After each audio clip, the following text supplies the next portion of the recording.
സ്വർഗത്തിലെ ദൈവം ഇവരുടെ കൂടെയാണ്, ഇവരുടെ ജാതിക്കാരനാണ്. സ്വർഗത്തിലെ ദൈവം ക്നാനായനാണ്. ക്നാനായരുടെ ഉച്ചനീചത്വങ്ങളെല്ലാം സംരക്ഷിക്കാനാണ് ദൈവം മനുഷ്യാവതാരം ചെയ്ത് കുരിശിൽ മരിച്ചത് എന്നാണ് ഇവർ വിശ്വസിക്കുന്നത് എന്നല്ലേ മനസ്സിലാക്കേണ്ടത്. എത്ര ദയനീയ സ്ഥിതിയാണത്. ഇവരാരോട് പ്രാർത്ഥിക്കുന്നു ആ ദൈവം ഇവരുടെ ഒരു ഡൊമസ്റ്റിക് ആനിമൽ എന്നത് പറഞ്ഞ പോലെ ഡൊമസ്റ്റിക് ഗോഡാണെന്നല്ലേ ചിന്തിക്കുന്നത്. ഇവരുടെ വീട്ടിലെ വളർത്തുനായെ പോലെയാണോ ദൈവം? ഹായ് പ്രിയപ്പെട്ടവരെ, കോട്ടയം രൂപതയിലെ വിശ്വാസികൾ സ്വന്തം സമുദായത്തിൻ്റെ പുറത്തുനിന്ന് വിവാഹം കഴിച്ചാൽ അവരെ സമുദായത്തിന് പുറത്താക്കുന്ന രീതി മൗലികാവകാശ ലംഘനമാണെന്ന കോട്ടയം അഡീഷണൽ സെഷൻസ് ജഡ്ജിയുടെ വിധിക്കെതിരെ കോട്ടയം രൂപതയുടെ ആർച്ച് ബിഷപ്പ് ഹൈക്കോടതിയിൽ കൊടുത്ത അപ്പീൽ തള്ളിക്കൊണ്ട് ഹൈക്കോടതി ഉത്തരവായതോടെ ഒത്തിരിയേറെ ആ രൂപതയിലെ ജനങ്ങൾ ഇളകി മറിയുകയാണ്. ബിഷപ്പിൻ്റെ കെടുകാര്യസ്ഥതയോ ബിഷപ്പിൻ്റെ ദുരുദ്ദേശമോ ആണ് ഇവിടെ പ്രകടമാകുന്നതെന്നും ആ സഭയുടെ നിലനിൽപ്പിനെ തന്നെ ബാധിക്കുന്ന രീതിയിൽ ബിഷപ്പ് അലംഭാവം കാണിച്ചതുകൊണ്ട് ബിഷപ്പിനെതിരെ വളരെയേറെ ജനരോഷം ഉയരുകയാണ്. മൂലക്കാട്, മൂരാച്ചി എന്ന് തുടങ്ങിയ മുദ്രാവാക്യങ്ങളോടെ കഴിഞ്ഞ ദിവസങ്ങളിൽ ഓശാന തിരുനാൾ ദിവസവും പല ഇടവകകളിലും പ്രകടനങ്ങളും ഒക്കെയായിട്ട് ഇളകി മറിഞ്ഞു. ആ സമുദായത്തിൻ്റെ നിലനിൽപ്പിൻ്റെ പ്രശ്നമായി കണ്ടുകൊണ്ടാണ് ഇപ്പോൾ എല്ലാവരും ഇളകി മറിയുന്നത്. ഇതിലേറ്റവും ശ്രദ്ധേയമായ ഒരു കാര്യം, കോട്ടയം രൂപതക്കാരുടെ ക്നാനായക്കാരുടെ ഈ ഐക്യത്തോട് ഒത്തിരിയേറെ വിയോജിപ്പുള്ള എല്ലാ വിഭാഗത്തിൽപ്പെട്ട ക്രൈസ്തവരും സന്തോഷിക്കുന്നൊരു കാഴ്ചയാണ്. മഞ്ഞാക്കലച്ചൻ ഉൾപ്പെടെയുള്ള കത്തോലിക്ക ധ്യാനഗുരുക്കന്മാരുൾപ്പെടെയുള്ള നിരവധി പേര് ഈ വിധിയിൽ സന്തോഷിച്ചുകൊണ്ട് വീഡിയോ ഇറക്കിയിട്ടുണ്ട്, പല പ്രസ്താവനകളും ചെയ്തിട്ടുണ്ട്. ലത്തീനും സീറോ മലബാറും മലങ്കരയും ഓർത്തഡോക്സും ഉൾപ്പെടെയുള്ള പൊതുവെ ക്രൈസ്തവ വിഭാഗത്തിൽപ്പെട്ട എല്ലാവരെയും പുളകമണിയിച്ച സന്തോഷഭരിതരാക്കിയ ഒരു ഉത്തരവാണിത് എന്നത് ശരിയാണെങ്കിലും ഇതിൽ വലിയൊരു കെണി ഒളിഞ്ഞിരിപ്പുണ്ട് എന്ന യാഥാർത്ഥ്യം നിങ്ങൾ മനസ്സിലാക്കാനുണ്ട്. ജാതീയമായ ഈ ഉച്ചനീചത്വങ്ങളോടൊക്കെ നമുക്ക് വിയോജിപ്പാണ്.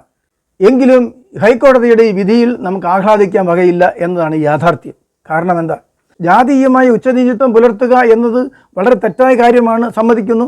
അതിനൊരു തിരശ്ശീല ഇട്ടുകൊണ്ട് ഹൈക്കോടതി വിധി വന്നത് വളരെ നല്ലത് തന്നെയാണ്. പക്ഷേ ഈ രീതിയിലുള്ള കോടതി ഇടപെടലുകൾ സഭയ്ക്ക് ആത്യന്തികമായ നന്മയാണോ എന്ന് ചിന്തിക്കേണ്ടതുണ്ട്. ക്രിസ്തുവിനെയും ക്രൈസ്തവ സഭയെ സ്നേഹിക്കുന്ന നാം ഓരോരുത്തരും ചിന്തിക്കേണ്ടത് താൽക്കാലികമായ ചില മെച്ചങ്ങളല്ല. ആത്യന്തികമായി നോക്കുമ്പോൾ ക്രൈസ്തവ സഭയ്ക്ക് അനധിവിദൂര ഭാവിയിൽ വളരെ ദോഷങ്ങൾ ചെയ്യുന്നതാണ് ഇത്തരം കോടതി ഇടപെടലുകൾ.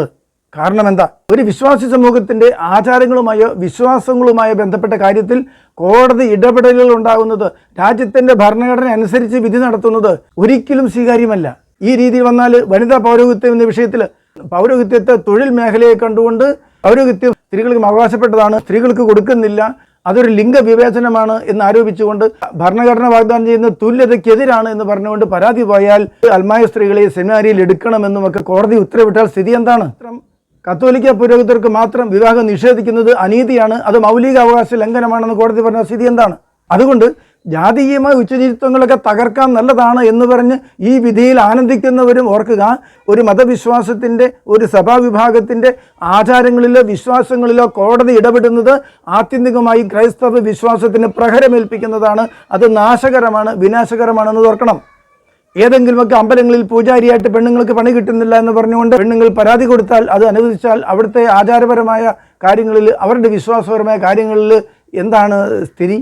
പുരോഗമനം ആഗ്രഹിക്കുന്നവരാണെങ്കിലും കാലോചിതമായ തീരുമാനങ്ങളൊക്കെ ആവശ്യമാണെങ്കിലും അത് സഭയ്ക്കുള്ളിൽ തന്നെ ഉണ്ടാകേണ്ട, ക്രൈസ്തവ വിശ്വാസം ആഴപ്പെടുന്നതനുസരിച്ച് അവരിലുണ്ടാകേണ്ട രൂപാന്തരീകരണത്തിൻ്റെ ഭാഗമായാണ് ഉണ്ടാകേണ്ടത്. ഒരു കോടതി വിധി വഴിയോ ഭരണാധികാരികൾ വഴിയോ ഇത്തരം കാര്യങ്ങൾ തീരുമാനമുണ്ടാക്കുക എന്ന് വെച്ചാൽ അത് സ്ഥായിയെ നിലനിൽക്കുന്നതല്ല. അതിന് പിന്നിൽ പല പല പ്രശ്നങ്ങളുമുണ്ട്. വ്യക്തിപരമായി ഹൃദയത്തിൽ നിന്ന് വരേണ്ട രൂപാന്തരീകരണത്തിന് പകരം ബാഹ്യ ഇടപെടൽ വഴി ഉണ്ടാകുന്നത് ഫലപ്രദമാവില്ല എന്ന് മനസ്സിലാക്കാനുണ്ട്. ക്രൈസ്തവ വിശ്വാസികൾ എല്ലാവർക്കും ഗുണകരമാണ് എന്ന് പറഞ്ഞുകൊണ്ട് ഒരിക്കലും സപ്പോർട്ട് ചെയ്യാൻ പാടില്ല എന്നൊരു നിലപാട് എനിക്ക് പറയാനുണ്ട്. ഓക്കെ, ധ്യാനപ്രസംഗമായിട്ട് ബന്ധപ്പെട്ടുമൊക്കെ ജ്ഞാനായ പള്ളികളിലൊക്കെ പോകേണ്ടി വരുമ്പോൾ, ആ പള്ളിമുറി താമസിക്കേണ്ടി വന്നപ്പോഴൊക്കെ ഞാനും പലപ്പോഴും ജ്ഞാനായ വിശ്വാസികളുടെയും കപ്പ്യാരന്മാരുടെയും ഒക്കെ ജാതീയമായ ആക്ഷേപത്തിന് ഇരയായിട്ടുണ്ട്. അതിൻ്റെ പേരിൽ വളരെയേറെ മനസ്സ് മുറിഞ്ഞിട്ടുള്ള ആളാണ് ഞാനെങ്കിലും യാഥാർത്ഥ്യങ്ങൾ പറയുമ്പോൾ, കാര്യങ്ങൾ വിശകലനം ചെയ്യുമ്പോൾ അത് ശരിയായ രീതിയിൽ വിശകലനം ചെയ്യണം എന്നതുകൊണ്ടാണ് ഞാൻ ഈ അഭിപ്രായം പറഞ്ഞത്. ഇത് കോട്ടയം രൂപതയുടെ ക്നാനായക്കാരുടെ നിലനിൽപ്പിൻ്റെ പ്രശ്നമാണ്. എല്ലാവരും പ്രാർത്ഥിക്കണമെന്ന് ആവശ്യപ്പെട്ടുകൊണ്ട് ഇതിന് നേതാക്കന്മാർ പലരും വീഡിയോ ഇട്ടിട്ടുണ്ട്. ഫേസ്ബുക്കിലും യൂട്യൂബിലൊക്കെ പല വീഡിയോകളും അത് കാണാം. നിലനിൽപ്പിൻ്റെ പ്രശ്നം എന്ന് കാണുമ്പോൾ എന്താ ചിന്തിക്കേണ്ടത്? അവർക്ക് ക്രൈസ്തവരെന്ന നിലയിൽ വിശ്വാസപരമായ നിലനിൽപ്പിന് ഭീഷണിയുണ്ടോ? ഇല്ല. പിന്നെന്താ, വംശഹത്യയ്ക്ക് സാധ്യതയുണ്ടോ? അവർക്ക് അവരായിരിക്കുന്ന പ്രദേശങ്ങളിൽ ജീവിക്കാൻ എന്താണ് തടസ്സമുള്ളത്? ഒന്നുമില്ല. പിന്നെന്താ നിലനിൽപ്പിൻ്റെ പ്രശ്നം എന്ന് പറയുന്നത്? അവരുടെ ജാതീയമായ ആ ഉച്ചനീചത്വവും സങ്കുചിതാവസ്ഥയും നിലനിർത്തുന്നതിൽ ഭീഷണിയുണ്ട് എന്നതിന് നിലനിൽപ്പിന്റെ ഭീഷണി എന്ന നിലയിൽ പ്രാർത്ഥിക്കാൻ ആവശ്യപ്പെടുന്ന ഒരാൾ അത് കേട്ടു നോക്കിക്കേ. എന്നാൽ ശക്തമായ ഒരു ക്ലോസ് കൂടെ ചേർന്ന് കഴിയുമ്പോൾ ഏത് കോടതിയിൽ പോയാലും സുറിയാനി സമുദായങ്ങൾക്ക് യാതൊരു പ്രതിസന്ധി ഉണ്ടാകുകയില്ല. അതിനുവേണ്ടി നിങ്ങൾ എല്ലാവരും പ്രാർത്ഥിക്കുക.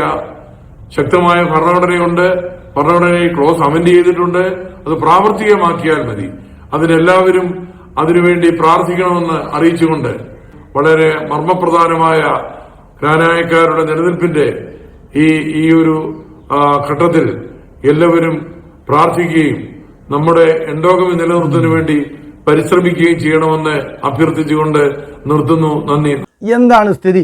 എല്ലാവരും പ്രാർത്ഥിക്കാനായിട്ട് മുട്ടിപ്പായിട്ട് പ്രാർത്ഥിക്കാൻ ആവശ്യപ്പെടുകയാണ്. ഇവരുടെ പോലുള്ള ഇടുങ്ങിയ ചിന്താഗതിയോടെ സ്വർഗത്തിലെ ദൈവത്തിന് സാധാരണ സീറോ മലബാറുകാരനെ ലത്തീൻകാരനെ കാണുമ്പോൾ മറ്റ് മതസ്ഥരെ കാണുമ്പോൾ പുച്ഛമാണെന്നല്ല ഇവർ വിചാരിക്കുന്നത്. ഇവരുടെ ദൈവവിശ്വാസം എന്താണ്? ഇവരാരോട് പ്രാർത്ഥിക്കുന്നു ആ ദൈവം ഇവരുടെ ഒരു ഡൊമസ്റ്റിക് ആനിമൽ എന്നത് പറഞ്ഞ പോലെ ഡൊമസ്റ്റിക് ഗോഡാണെന്നല്ലേ ചിന്തിക്കുന്നത്. ഇവരുടെ വീട്ടിലെ വളർത്തുന്നായെ പോലെയാണോ ഇവർ ആരാധിക്കുന്ന ദൈവം? അങ്ങനെയല്ലേ ഇവരുടെ വിചാരം? ദൈവത്തെക്കുറിച്ചും സ്വർഗത്തെക്കുറിച്ചുമുള്ള എന്തെങ്കിലും ധാരണയുള്ള ഒരാൾ ഇതുപോലെ ഇതൊരു വലിയ നിലനിൽപ്പിൻ്റെ വിഷയമാണ്, നമുക്ക് പ്രാർത്ഥിക്കണം, എല്ലാവരും കാര്യമായിട്ട് പ്രാർത്ഥിക്കണം എന്ന് ആവശ്യപ്പെടുമോ? ദൈവത്തിൻ്റെ മുമ്പിൽ ഇവർ തെറ്റാണ് ചെയ്യുന്നത് എന്ന് ക്രിസ്തുവിലായിരിക്കുന്നവന് പുതിയ സൃഷ്ടിയാണ്. പഴയ ജാതീയതയെല്ലാം കടന്നുപോയി. അതുപോലെ പാരമ്പര്യത്തിൻ്റെ വ്യർത്ഥത എത്രയോ പറഞ്ഞിരിക്കുന്നു. ഇതൊക്കെ ബൈബിളിൽ വായിച്ചിട്ടും സ്വർഗത്തിലെ ദൈവം ഇവരുടെ കൂടെയാണ്, ഇവരുടെ ജാതിക്കാരനാണ്. സ്വർഗത്തിലെ ദൈവം ക്നാനായനാണ്. ക്നാനായരുടെ ഉച്ചനീചത്വങ്ങളെല്ലാം സംരക്ഷിക്കാനാണ് ദൈവം മനുഷ്യാവതാരം ചെയ്ത് കുരിശിൽ മരിച്ചത് എന്നാണ് ഇവർ വിശ്വസിക്കുന്നത് എന്നല്ലേ മനസ്സിലാക്കേണ്ടത്. എത്ര ദയനീയ സ്ഥിതിയാണത്. എൻ്റെ ഈ വിശകലനത്തോട് നിങ്ങൾക്ക് വിയോജിപ്പുണ്ടാകാം. നിങ്ങളുടെ അഭിപ്രായം കമൻറ്റ് ചെയ്യുക. വീഡിയോ ഇഷ്ടപ്പെട്ടെങ്കിൽ ഷെയർ ചെയ്യണം, ലൈക്ക് ചെയ്യണം. ഈ ചാനൽ ആദ്യമായിട്ട് കാണുന്നതെങ്കിൽ സബ്സ്ക്രൈബ് ചെയ്യണം. Okay, thank you.